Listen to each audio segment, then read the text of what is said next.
Atención Salud y ahora con la entrevista del día. Sí, adelantamos la entrevista y está con nosotros Leandro Halperín, abogado, docente de la Facultad de Derecho de la Universidad de Buenos Aires y es precandidato a legislador porteño por Evolución en la Ciudad. ¿Sí? Bienvenido. Muchas gracias. Una coalición electoral que encabeza Martín Lustó a diputado y Débora Pérez Volpin a legisladora de la ciudad. Y además hay que decir que Leandro creo que es la persona que más sabe entre nosotros de cárceles. Bueno, el tipo que más sabe de cárceles en la Argentina es Leandro Halperín. Es sinónimo de cárcel. Ahora, Leandro, qué bueno para arrancar entonces con esto. ¿Qué es Evolución? ¿Por qué no se armó Cambiemos en la ciudad?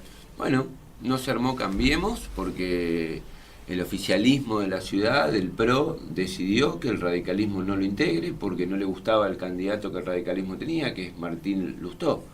Entonces, nada, para bailar el tango se necesitan dos. Claro. Ahora, no le gusta un tipo que mide muy bien, porque la verdad es que Lustó es un tipo que mide muy bien. Yo creo que no, tampoco hay que andar llorando por ahí, es una decisión política, el PRO es un partido político, toma sus decisiones, así como sostiene Cambiemos a nivel nacional, no lo quiso en la ciudad y acá estamos. Nosotros en cualquier caso creemos que la política tiene que pegar un salto cualitativo, ¿no? Que se necesita tener partidos políticos, frentes electorales que sean propositivos, que hagan un diagnóstico preciso y técnico de la realidad de la ciudad, del país, que tengan equipos técnicos serios, con personas responsables, reconocibles, que den explicaciones de lo que hacen y con acuerdos electorales o no. Nosotros creemos que lo que está bien lo vamos a apoyar igual, que lo que está mal lo vamos a cuestionar igual y lo que es mejorable vamos a proponer mejoras. Así que en eso estamos muy contentos por tener esta oportunidad de hablar con los vecinos de la ciudad y decirles que creemos que podemos tener una ciudad más igualitaria, decirles que en la ciudad faltan muchas cosas, que vivimos en una ciudad millonaria, y que es increíble que en el siglo XXI haya las tasas de desigualdad que nuestra ciudad tiene. Nosotros sabemos cuál es la realidad en la ciudad y también tenemos propuestas para mejorarla. Así que en eso estamos muy contentos de poder estar en Evolución. Leandro, y te pregunto algo que tiene que ver directamente con tu experticia también. ¿La ciudad es la única jurisdicción del país que no tiene su propia cárcel? Sí.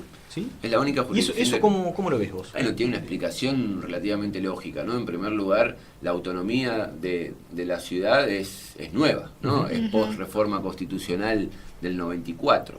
Y por otra parte, para tener una cárcel tiene que tener delitos y una justicia que sancione con penas privativas de la libertad. Eso en la actualidad, con la competencia sobre delitos penales que la ciudad tiene, prácticamente es inexistente. No hay condenas de cumplimiento efectivo en prisiones, hoy producidas por los jueces de la ciudad. Ahora, claro, con el traspaso paulatino de las competencias penales a la ciudad, esto va a pasar y la ciudad va a tener un sistema penitenciario propio, ¿no? Nosotros tenemos nuestra idea de lo que consideramos que debe ser y de lo que consideramos que no debe ser. Eso me interesa especialmente, porque aparte, insisto, es un experto en este tema. ¿Qué debe ser un sistema penitenciario y qué no debe ser? Bueno, hoy lamentablemente el sistema penitenciario y la seguridad funcionan de manera reactiva, ¿no? Llegan tarde, hacen daño, no reparan, nos engañan con placebos sobre lo que hacen, como si encerrar más tiempo a una persona en prisión fuese a producir que cuando salga no produzca las mismas consecuencias que hoy. Entonces, nosotros creemos que hay que invertir la forma en la cual el Estado planifica y ejecuta las políticas públicas, ¿no? Y en contextos de encierro en particular, uno que tiene que trabajar con dos nortes, creo yo. En primer lugar, reducir el daño que la prisión provoca. Hay que partir de la base, bueno, con sinceridad, que la pena privativa de la libertad es un recurso, es el último que el Estado puede utilizar, pero es un recurso posible, es el que se prevé como sanción para los autores de las conductas más graves, para los autores de las violaciones, a los acuerdos jurídicos con conductas más graves, con daños más graves en nuestra sociedad, y eso significa producir un daño que es perder la libertad. Ahora, ese es el único daño que el Estado tiene autorización a propiciarle a alguien, ¿no? Ese daño hay que reducirlo porque la cárcel estigmatiza, porque la cárcel condiciona a repetir o a agravar las conductas que sanciona, y eso no puede hacerse en un lugar en el cual el Estado se convierta en lo mismo que reprocha. Porque en las cárceles argentinas hoy el Estado es delincuente. hace lo mismo, mata, viola, roba, vende drogas. Entonces es inconcebible pretender que de esos verdaderos laberintos del terror, bajo esas condiciones alguien salga mejor de lo que entró. Cuando eso sucede es fruto del esfuerzo individual. Claramente el Estado tuvo poco que ver. Entonces la segunda parte tiene que ver con eso, ¿no? Con brindar oportunidades para que la vuelta al medio libre pueda resultar no conflictiva, no solo para las personas que están privadas de libertad, también para las familias de ellos y para todos los que no cometemos un delito y que esperamos que el Estado utilice la pena privativa de la libertad para algo más que para producir daño. Entonces, nosotros creemos que el Estado en general en materia de políticas de seguridad debe cambiar el paradigma, debe terminar de llegar tarde y adelantarse a los conflictos con políticas activas y no con políticas reactivas, ¿no? Que reaccionen, que lleguen después que las cosas pasan y en general son daños lo que pasa, ¿no? La seguridad es uno de los temas que el tema que se juntan con los vecinos y les hablan sobre este tema. Nosotros estamos recorriendo todos los barrios, todas las comunas, vamos a los lugares más complicados y a los más acomodados, ¿no? Y en todos lados el padecimiento principal es el mismo, la gente tiene miedo. Y no es que es una sensación. O sea, sí, también es una sensación, pero está basada en hechos reales. Entonces, ese miedo profundo provoca reacciones diversas, pero fundamentalmente está basado en que estamos inseguros porque hay delito. Y hay delito violento. Entonces, nosotros creemos que el delito lo podemos dividir en dos grandes grupos verticalmente, ¿no? Uno es el crimen organizado y otra es la criminalidad urbana. En los dos casos, el abordaje transversal que debiera hacer el Estado, que por supuesto es complejo, consideramos que debe dividirse también en dos grandes grupos. Uno, reducir las oportunidades para cometer ilícitos, tanto los complejos como la criminalidad urbana, producir menos oportunidades, esto es posible, lo podemos hablar. Y el otro gran grupo de políticas públicas es la asfixia a las economías delictivas.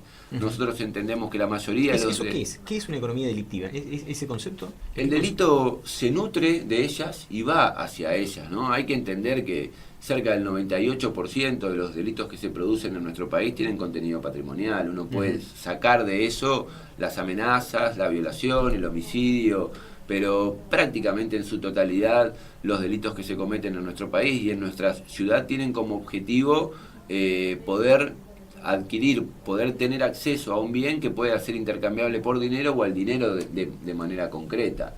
Entonces, cuando nos roban un celular a nosotros, no es porque lo van a usar, no es porque el ladrón va a usar el celular, es porque lo va a vender. Si lo va a vender es porque ahí no puede comprar. Si ahí no puede comprar es porque se puede reutilizar. En el siglo XXI, que no se pueda bloquear un aparato con accesibilidad a Internet que tiene un email, o sea, algo así como un DNI, es insostenible porque el mundo lo bloquea. Entonces, que Argentina no lo bloquee... Eso te iba a preguntar, eso es una cuestión doméstica, es nuestro. Esto sí, pasa claro, acá. Es nuestro. Ahora, sin perjuicio de eso, el ENACOM ha sacado una resolución ordenatoria, pero deja en gran parte liberado a la voluntad de los privados, y las telefónicas no están muy preocupadas por la vida, están más preocupadas por vender datos, ¿no? Y los datos se venden en cualquier celular, cargando chip prepagos que se compran de cualquier forma, innominados.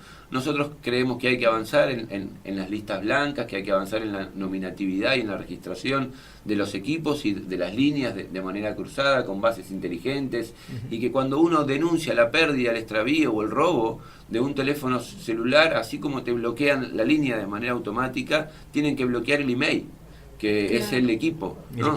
Esto es posible hoy, hay países en el mundo que lo hacen, y que no lo hagan habla de una falta de sensibilidad por parte de las empresas que solo buscan ganar dinero. Bueno, y a su vez esto creo que cruza transversalmente también las distintas problemáticas. Tenemos un Estado, una sociedad que ha puesto la meta en el éxito. El éxito no es el prestigio, ¿verdad? Es muy distinto el éxito que el prestigio, y ser exitoso pareciera tener acceso a lo que el dinero puede comprar. Y no todos tienen los medios a su alcance para poder acceder a eso. Entonces, tenemos una sociedad muy desigual en oportunidades y también en cuanto a la imposición de los fines a los cuales deben llegar, ¿no? Los diversos integrantes. Está muy homogenizado cuál es la meta pero no está homogenizado la distribución de las herramientas para poder alcanzarla. Leandro, y recién lo mencionaste al pasar y creo que es un buen momento para ir hacia ahí. Dijimos la seguridad como uno de los núcleos más importantes o las preocupaciones más importantes, y también la economía. ¿Arranca o no arranca? ¿Llega el segundo semestre o no llega nunca el segundo semestre? El segundo semestre va a llegar, ¿no? Lo que esperamos es que llegue con una mejor situación económica. Ahora, lo que está claro es que el rumbo no nos es precisado con claridad, no sabemos hacia dónde vamos. No nos pueden decir que tenemos que tener fe en que las cosas van a estar mejor. Claro. Fe, yo escuchaba la presentación que vos hacías, es para los que tienen fe en Dios, ¿no? Para los que creen en algo más. Yo soy un hombre de fe, pero sin perjuicio de lo cual, cuando nosotros elegimos representantes, no los elegimos porque tenemos fe. Claro. Los elegimos porque nos hacen propuestas concretas para cambiar la realidad de manera concreta. Entonces, lamentablemente, el país, la clase dirigente no debate con responsabilidad los principales problemas que tenemos ni cuáles son las alternativas para mejorar el lugar desde donde partimos. Prefieren discutir el pasado, ¿no? Si Cristina sí, si Cristina no, la grieta. Nosotros queremos poder sentarnos en la mesa con todos los representantes del pueblo, por eso somos candidatos a la legislatura, ¿no? En estas elecciones no se elige presidente, jefe de gobierno, se eligen representantes parlamentarios, y ese es el ámbito en el cual uno tiene que buscar acuerdos y no desacuerdos, sobre todo en los principales temas. Nosotros queremos discutir qué país tenemos. No puede ser que, por ejemplo, el sistema previsional argentino, que implica el 40% del gasto del presupuesto, tuvo múltiples reformas a lo largo de las últimas décadas y ninguna fue hecha con un cálculo actuarial, o sea, sin números.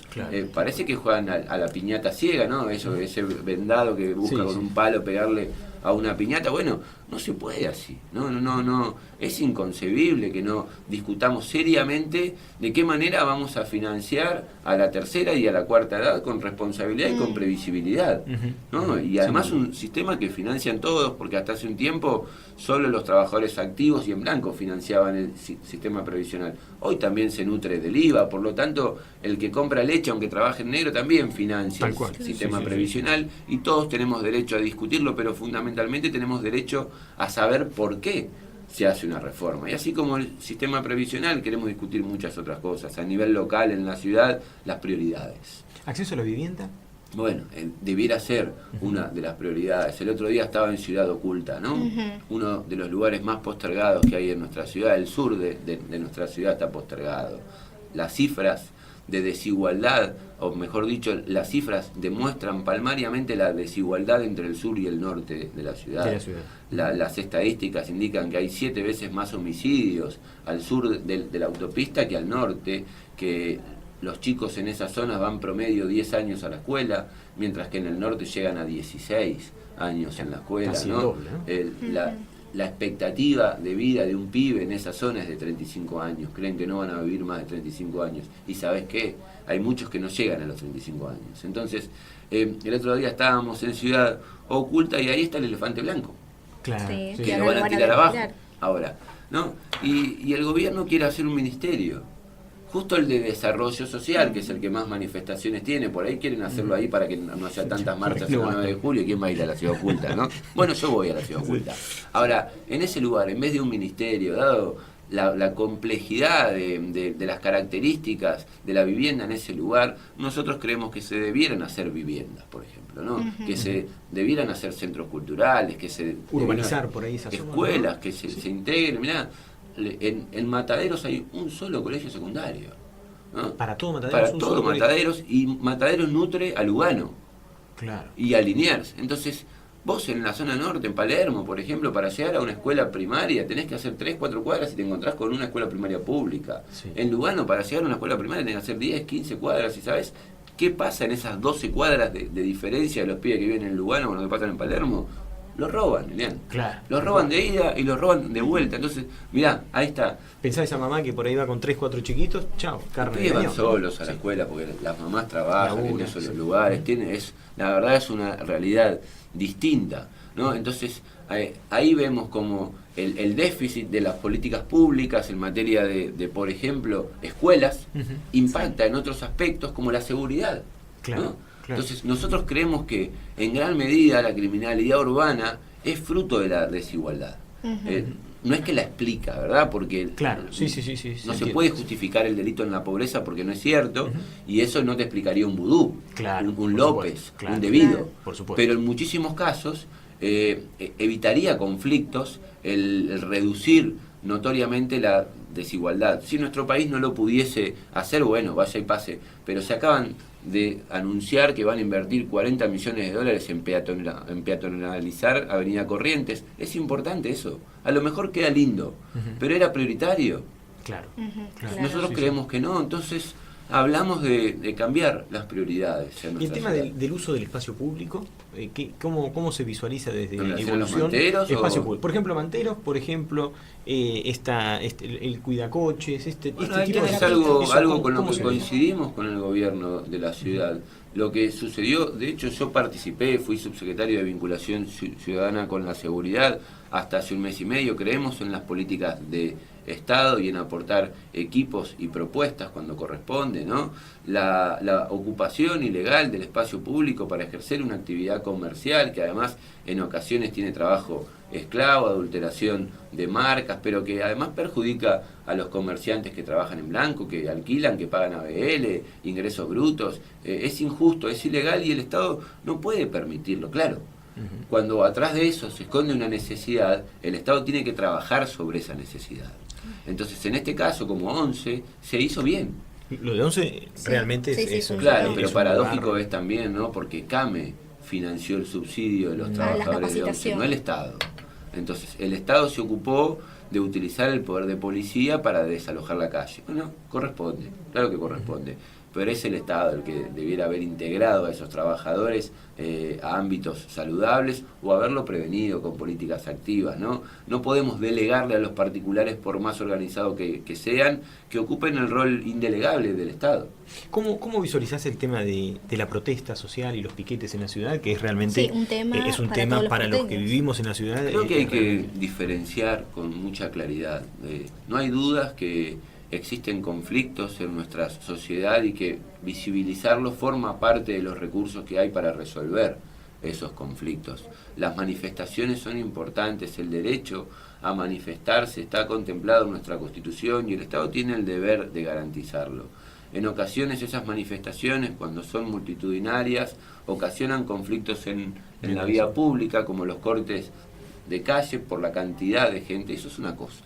Cuando es así, hay que tolerar, porque cuando dos derechos están en pugna, no hay uno que prevalece siempre porque sí, hay que analizar cada caso, ¿no? Entonces, cuando hay una manifestación multitudinaria que no entran en la vereda y cortan una arteria, bueno, en ocasiones puede pasar.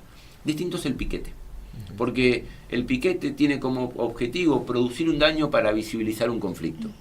A veces para visibilizar un conflicto y a veces para producir un daño y nada más, ¿no? El piquete es un delito. No, el piquete busca producir un daño y ese daño tiene que ser prevenido por el Estado, claro, con el diálogo prioritariamente, pero cuando no se puede con el diálogo tiene que intervenir las fuerzas de seguridad. Para eso están, para prevenir conflictos utilizando la fuerza mínima necesaria para lograrlo, ¿no? Muchos de los piquetes son prevenibles. Cuando uno ve venir a 20 cuadras hacia el Ministerio de Desarrollo Social 100 encapuchados con palos, ¿por qué hay que dejar que lleguen hasta Belgrano y corten? Claro. ¿No? A veces con inteligencia el Estado podría anticiparse, pero supongamos que no pudieron, que no los vieron, que se pusieron las capuchas a 5 metros y 100 cortaron. Bueno, la justicia y el Poder Ejecutivo tienen que intervenir. El piquete es claramente un delito. La manifestación, cuando corta una calle, no, el Estado tiene que protegerla y garantizarla. Ahí tocaste justo el tema de justicia. Algún día, ese famoso traspaso, ¿va a ocurrir? ¿Va a suceder? Está ocurriendo. Está ocurriendo. ¿Cómo ustedes lo miran? Ya como 20 años, ¿no? ¿Cómo lo vemos? Bueno, en primer lugar, sorprende que haya jueces y funcionarios del Poder Judicial que no quieran pasar a la órbita de la ciudad, ¿no? Como si los vecinos y ciudadanos de esta ciudad fuésemos de segunda categoría, porque ellos resuelven conflictos que son claramente de competencia de la ciudad. Claro, está resolviendo acá un conflicto del mozo en ópera acá, en cualquier provincia, nacional. Cualquier provincia un robo es jurisdicción provincial. Jurisdicción provincial, claro. En esta ciudad, bueno, claro, mientras la ciudad no tenía autonomía y era territorio federal, claramente es correcto el abordaje de la justicia nacional en los delitos esos, ¿no? Pero con la autonomía de la ciudad, no hay justificativo técnico, no hay ningún tipo de justificativo para avalar que no sean jueces de la ciudad y no hay justificativos tampoco para que legisladores de todo el país o representantes de los abogados de todo el país opinen sobre qué hacer con los jueces que solo resuelven conflictos de la ciudad. Nosotros no opinamos sobre cómo resuelve un conflicto un juez en Córdoba, o en Santa Fe, o en Chaco. ¿Por qué ocurre al revés? Nosotros consideramos que nuestra autonomía tiene que potenciarse, ¿no? Que faltan muchos pasos para dar para que sea verdaderamente plena. Y uno es el traspaso completo de la justicia nacional a la ciudad de Buenos Aires. A mí un tema que me preocupa y sé que compartís esa sensibilidad también y no te queremos demorar más, pero quiero meterla esta. Quiero meter esta. Políticas de juventud. Hablaste de políticas públicas y a mí me preocupa ver pibes boyando por la calle. ¿Cómo no te va a preocupar, Elian? El otro día fui con unos amigos de un comité Crisólogo Larralde en la Comuna 5, a la noche llovía, hacía frío, a repartir comida, frazadas, a gente que está en situación de calle en los bajo autopistas, ¿no? de nuestra ciudad, que son miles, la verdad. No hay bajo autopista en donde uno no se encuentra a alguien. En este caso fui al bajo autopista, pero tampoco quedan casi bancos, ¿no? Donde durante las noches no haya gente durmiendo tranquilo. Y muchos de ellos son pibes, muchos de ellos son jóvenes que creen que no tienen oportunidades. Tenemos una sociedad que cierra puertas en vez de abrirlas, ¿no? Y además las carencias de la educación. Hace poco las encuestas PISA, estas que miden el rendimiento educativo en el mundo, hicieron un relevamiento sobre las 70 ciudades más importantes de la región en cuanto al rendimiento en función de variables socioeconómicas. ¿Y saben qué arrojó? Que la ciudad de Buenos Aires es la más desigual en cuanto a rendimiento económico. Es la ciudad de las 70 donde el lugar donde uno nace influye más para el rendimiento económico, ¿no? Si el lugar es más desfavorable, el rendimiento es peor. Nosotros creemos que esos jóvenes tienen que ser atendidos con lo mejor que la ciudad tenga para darle, que las mejores escuelas, las mejores bibliotecas, los mejores centros culturales, los mejores clubes, los mejores maestros, tienen que estar en los lugares más desfavorecidos de la sociedad, porque esos pibes tienen tanto derecho a tener oportunidades como cualquier otro, y la diferencia es que el Estado no es que tiene derecho, el Estado tiene la obligación de garantizar el ejercicio de esos derechos. Sin duda, sin duda. Y me voy a la otra punta, y ahora sí la última, de verdad la última. ¿Qué hacemos con los viejos? Qué difícil es ser viejo en la ciudad de Buenos Aires. Bueno, tenés que tomarte un bondi y tenés 80 años. ¿Cómo haces? Uno se encuentra en la calle pibes y viejos, ¿no? Yo creo que una sociedad que no le brinda oportunidades a sus jóvenes y que no es agradecida con sus mayores es una sociedad que claramente está condenada a repetir los mismos errores que la llevaron a estar en donde está. Entonces, nosotros precisamos ser agradecidos. Hace un rato hablábamos sobre el sistema previsional, ¿no? Todavía el Estado sigue apelando hoy sentencias de ajuste de rehaberes jubilatorios. Entonces eso marca a las claras cuál es el grado de sensibilidad que nuestra clase dirigente tiene. El Congreso no debate esta cuestión con sinceridad. Los opositores de hoy quieren regalar lo que no hay, y los oficialistas de hoy no quieren dar lo poco o mucho que sí tienen, y a la inversa pasó hasta hace 1 año y medio. Por eso es que hay temas que debieran salir de la agenda electoral, ¿no? Y convertirse en políticas de Estado, sentarnos para poder acordar unos y otros, oficialismo y oposición. Ya sabemos que esto cambia, que la alternancia en nuestro país es posible, la democracia está consolidándose, todavía no llegamos a los 100 años que nos prometió Alfonsín, pero ya llevamos más de 30, por lo tanto podemos sentarnos a discutir las bases de los próximos 15, 20 años de una manera seria, responsable, en donde podamos prever cómo vamos a proteger a nuestros mayores, ¿no? Y a nuestros jóvenes también. Claro. Precisamos políticas de Estado, estar dispuestos a ceder algo en esa conversación, que es la mejor manera de retirarse de un acuerdo, ¿no? Leandro Halperín, señores, precandidato a la legislatura porteña por Evolución. Gracias por venir, Leandro. Muchísimas gracias. Muchas gracias. Pausa, Ariel Guerrero, y venimos. Qué grande. never take a chance with me.